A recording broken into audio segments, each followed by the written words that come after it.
Hey friends, welcome back for soup number 2 of my Dollar Tree soup season soup week. Today I'm going to be making a sausage and lentil soup, which is one of my favorites. Before I get started, just a quick reminder that these Dollar Tree videos that I do are more about accessibility and showcasing how to utilize the very limited variety of ingredients that are available at a Dollar Tree. Yes, a traditional grocery store will often have ingredients that are fresher and cheaper, but that is not the purpose of these videos. If you're new here and you're not super familiar with the kind of items that are available at the Dollar Tree, it's usually just an aisle or two of shelf-stable food items, and some stores have a freezer and refrigerator section that is mostly like frozen convenience foods and very little of cheese, milk, unprocessed meat, that kind of thing.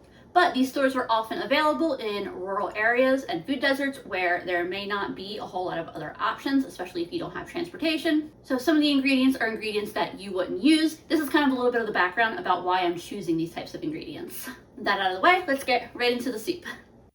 Today's Dollar Tree soup season soup is going to be a sausage and lentil soup. I love sausage and lentil soups. Usually I make them in my Instant Pot. Today we're going to do a stovetop version. These are the primary Dollar Tree ingredients that I will be using. Not included here, it's just basic stuff like oil, some seasonings. Start over here on the right, we got some jarred minced garlic, a can of carrots, a can of pasta sauce. Usually I like to use tomato paste in my sausage and lentil soups, and in the past I swear I've always seen tomato paste at Dollar Tree, but I feel like that's how it always goes.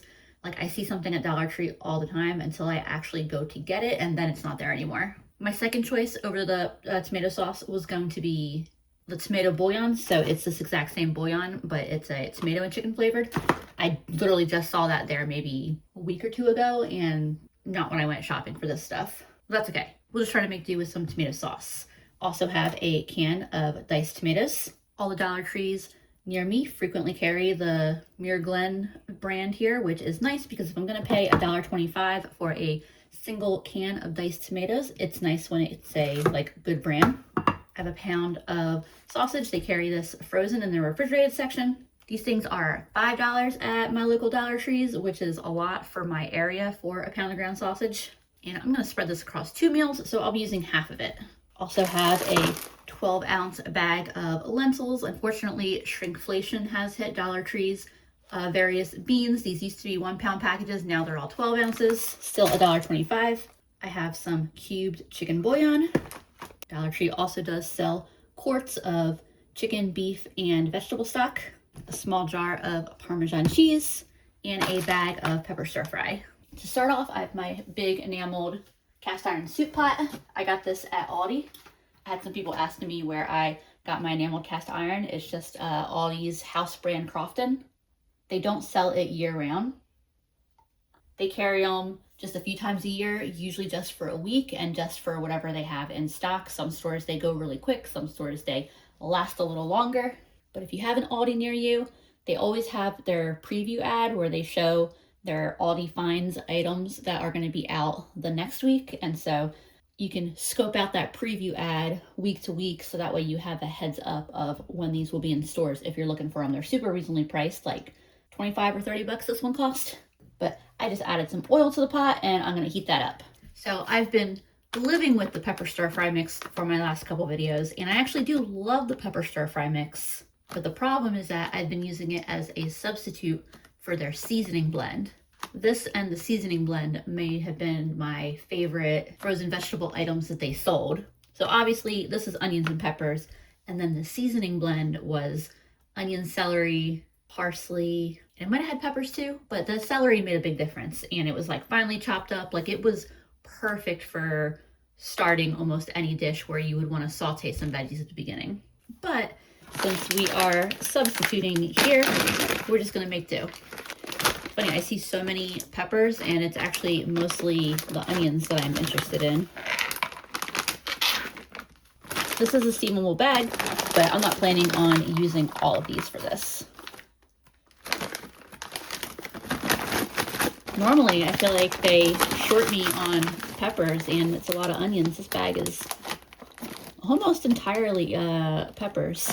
And I don't want these in these big strips, so I'm just going to chop it up a bit, and then I will be putting it in my pot to start sauteing. If you're making this recipe outside the confines of Dollar Tree ingredients, You could go simple and just do onions. A lot of times in my sausage and lentil soup, I just saute the onions.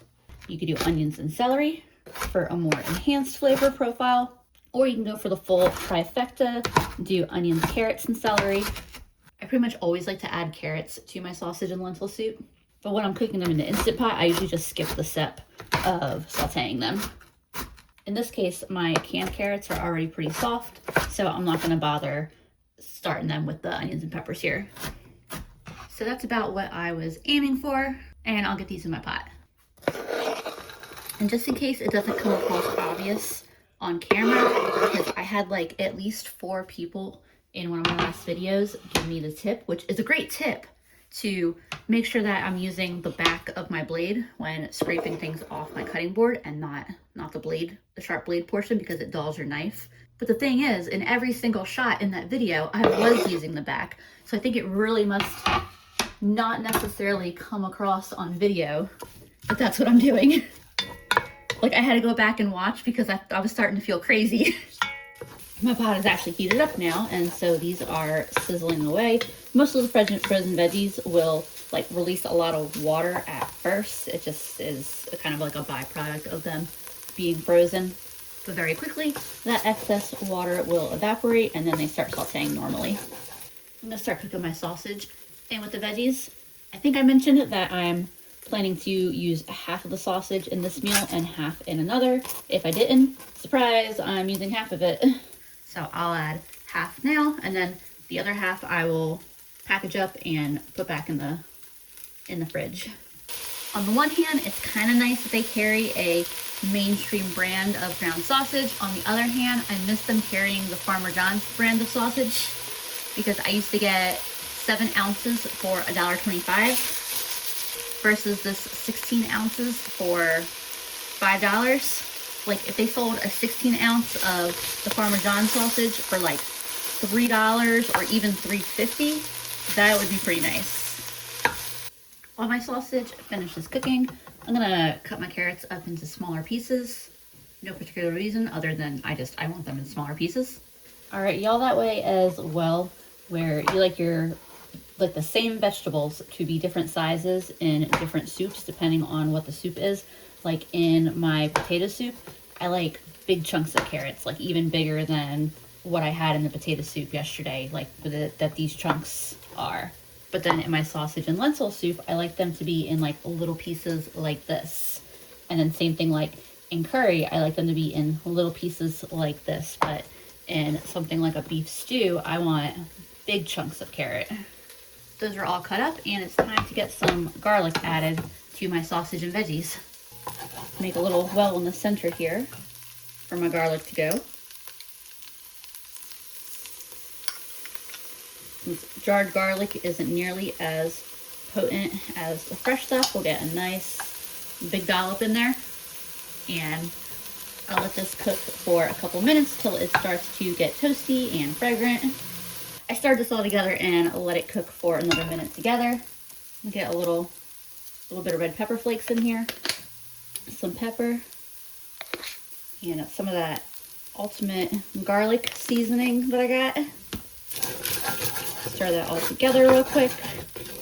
And I'm about to add my can of tomatoes in. I've already opened them. And you see how I've got all this stuff that's starting to kind of stick to the bottom. It's not burnt yet, but it's brown and it would eventually burn. I'm gonna add my tomatoes.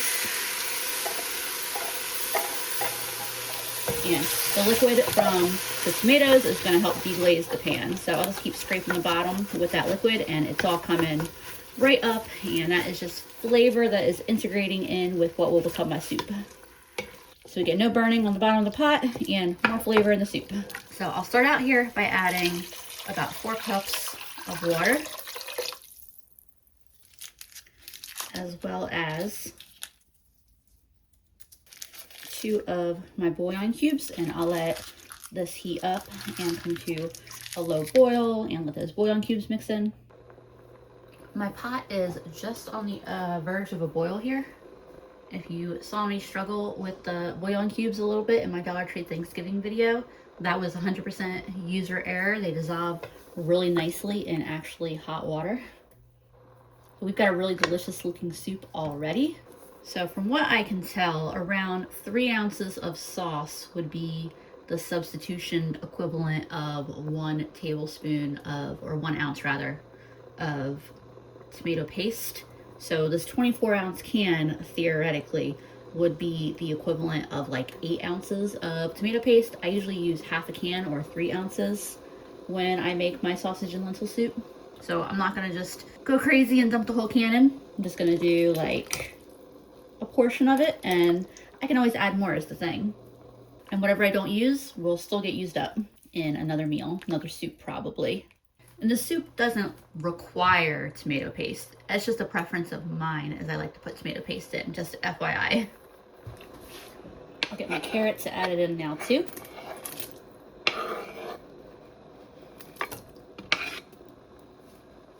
They're just a little splash more of sauce. And then last thing to get in here for now is my lentils. I brought you over to the dark little part of my kitchen that is my sink, just to show you real quick that I definitely recommend rinsing your lentils and just looking through them to make sure that there's not anything in there, like little stones or anything that shouldn't be. I feel like the risk is lower in lentils than in larger beans, but I feel like it's always worth it to just rinse and check real quick. It's pretty normal for there to be like little dirt clods and things like that in beans at the very least, even if you don't find rocks very often. Add those in. Back when the bags were 16 ounces, I used to always just add in 1 cup or half the bag, but since they're 12 ounces now, sometimes I'll just do the cup, sometimes I'll throw in the whole bag. Obviously today I'm throwing in the whole bag. Oh yeah, and before I put a lid on this, I'm also gonna add just a little bit of Worcestershire. I just always add Worcestershire or soy sauce to my soups. Just adds some really nice umami that makes the final soup taste really good.